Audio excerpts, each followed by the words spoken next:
Je dirige depuis le début des années 70, donc ça fait une cinquantaine d'années, la bibliothèque astrologique.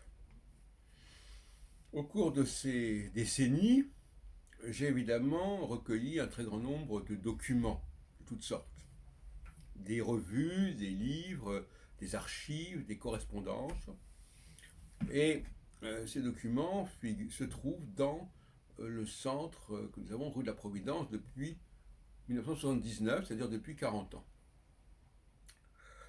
Le catalogue de nos ouvrages se trouve en ligne, et notamment sur Price Minister, puisqu'il nous arrive, exceptionnellement d'ailleurs, de vendre quelques ouvrages pour les collectionneurs, entre autres.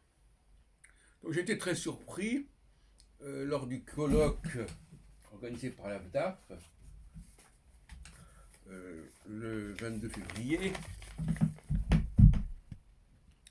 de voir l'animateur nous dire qu'il n'y a pas de bibliothèque astrologique à Paris, il n'y a pas de centre où se trouve cette bibliothèque. C'est une ignorance totale de la réalité astrologique et de la société astrologique, puisque la bibliothèque existe depuis près de 50 ans. Et le centre Providence existe. Il a une réalité. Et d'ailleurs, là où je suis en train de vous filmer à partir de ce centre Providence.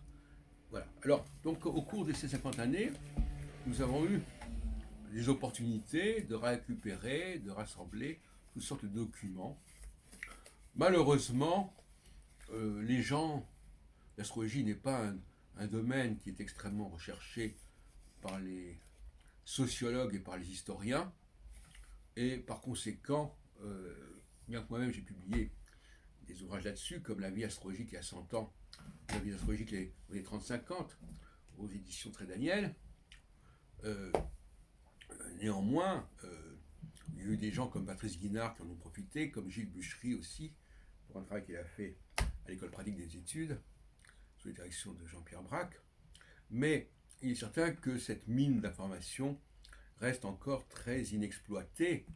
Nous avons d'ailleurs aussi des sous-sols avec des documents qui nous ont été remis, qui se sont retrouvés par le hasard de la vie dans nos murs. Alors, il est certain qu'il serait préférable de les... Parce que, comme on a dit, effectivement, il faudrait que ce soit mieux organisé et que la communauté astrologique se donne les moyens d'avoir un lieu qui soit,